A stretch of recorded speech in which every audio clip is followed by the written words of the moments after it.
저도 한 번도 아파서 병원에 한 번 안 가봤거든요. 처음으로 발에 다쳐서 이렇게 와봤지만 혹시나 이 발이 또 수술 잘못돼가지고 쩔름쩔름하고 이렇게 발을 하면은 이 어떻게 사나 싶은 게 진짜로 세상 안 살려고 생각했었어요. 근데 사실 뭐 아무 이상 없이 이렇게 걷게 되니까 아유 진짜로 뭐 뭐를 줘도 안 하고 올 것 같아요.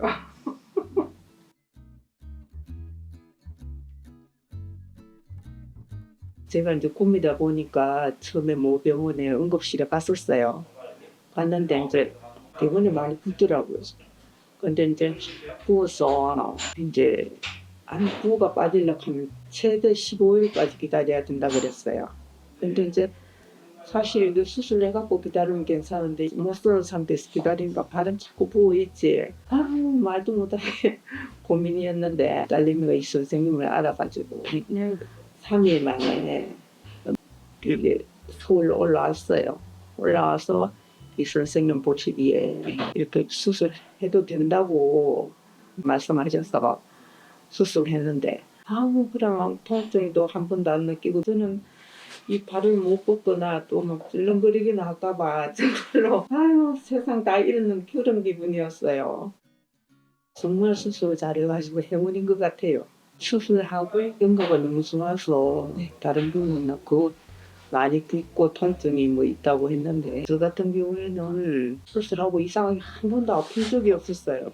처방을 한 달 건 받긴 했는데 제가 한 번도 안 먹었어요. 네. 또 시골에서 가수원을 해요. 10월 달에 수술했거든요. 네. 근데 이제 10월에는 4월 되면 바빠요. 가수원에는 6개월 됐을 때 그때부터 이렇게 들에 나가서 농장 일을 할 수 있었어요.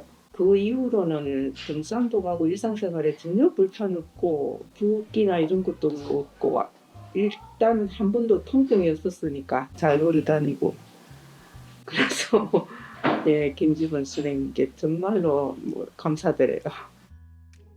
마취할 때 그냥 뭐 똑바로 이 다리가 조금 뻗거나 그런 것도 걸렸었는데 마취를 했으니 다리가 이렇게 내 다리가 아닌 것 같더라고요. 도서관 용어는 모르겠는데 예, 여기 뭐 나사가 열몇 개 박히고 뭐 그런 수술이라고 하더라고요.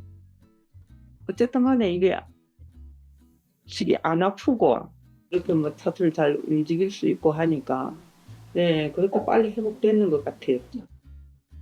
지금 핀 제거 수술도 너무 이제 뭐 편하고 하니까 뺄까 말까 고민을 많이 했어요. 사이가 그래도 주위에서 보니까 오래 가면은 이제 빼기가 힘들다고 그런 소리 듣다 보니 이완상 선생님이 이제 오래 가면 그런 면이 있으니까 그렇게 말씀하시고 했습니다. 그래서 이제 너무 오래 안 기다리고 또 시골에 농항이라서 안 바쁘고 해서 그래서 올라왔어요. 정말 감사합니다. 김지범 원장님.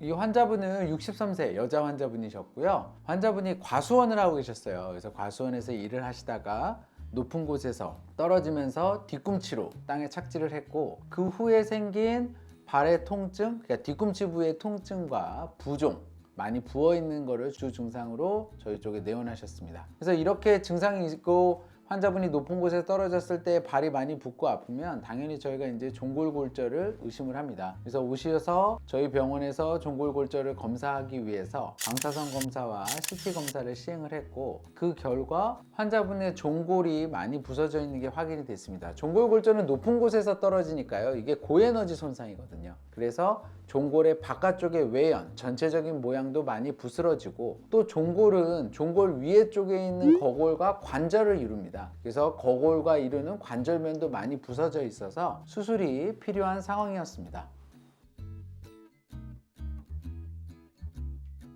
종골골절이 되면 일단은 환자분들이 딱 아세요. 떨어지는 순간에 내가 뭔가 발 뒤꿈치가 큰일이 났구나. 보통 이런 느낌이 드신대요.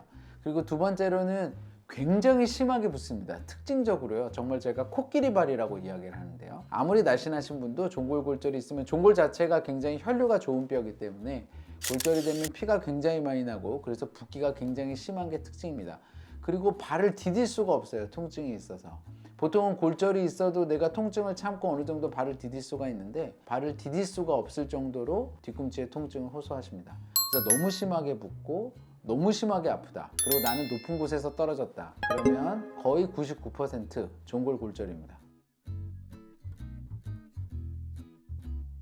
종골골절 같은 경우에는 수술밖에 방법이 없습니다. 아까 종골골절은 고에너지 손상으로 해서 종골의 전체적인 모양과 종골이 다른 뼈와 이루는 관절면이 다 부서지기 때문에 이를 첫 번째 수술로 잘 맞춰주지 않으면 나중에는 그거를 맞출 기회가 없어지게 됩니다. 그래서 수술을 바로 진행하지 않고 내가 처음에는 비수술적인 치료를 하다가 안 되면 수술하겠습니다. 그거는 그 다음에 수술할 때의 결과를 굉장히 안 좋게 합니다. 그래서 처음에 다치자마자 수술을 제대로 잘 하는 게 환자의 예후를 좌우하는 요소입니다.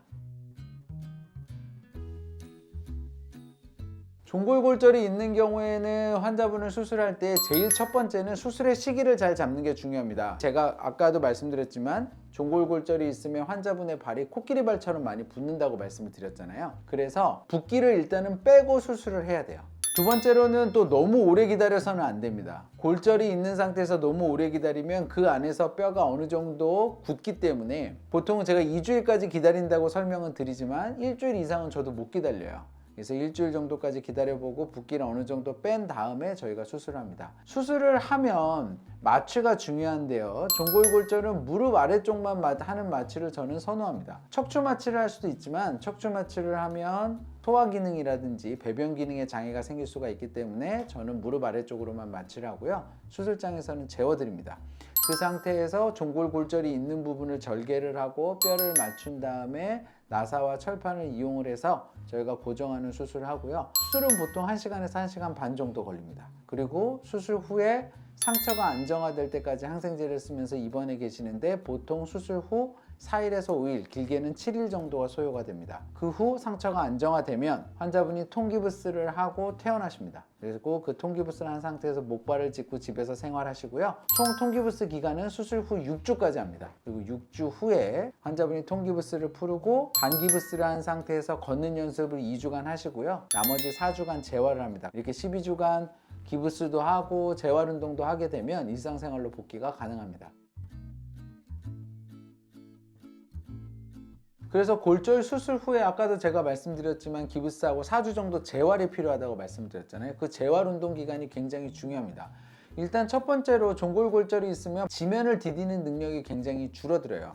지면을 디디는 능력이 준다는 얘기는 울퉁불퉁한 지면에 우리가 균형을 맞춰서 서야 되는데 그 능력이 떨어집니다. 그래서 재활 운동을 할 때에는 발바닥에 균형을 잡는 운동을 많이 하고요. 발바닥에 전체적으로 다 손상을 받기 때문에 발가락을 구부리고 펴고 하는 운동이라든지 발가락의 관절 운동 범위 그리고 발가락의 근력도 굉장히 떨어집니다. 그래서 이 두 가지를 집중적으로 저희가 또 재활을 시킵니다. 근력, 운동 범위, 균형을 잡는 운동을 계속 시키면 4주 정도가 지나면 환자분이 그래도 다치기 전 상태로 어느 정도 돌아오기 때문에 한번 골절이 됐다고 해서 다시 다치거나 골절이 될 확률은 줄어든다고 생각이 됩니다.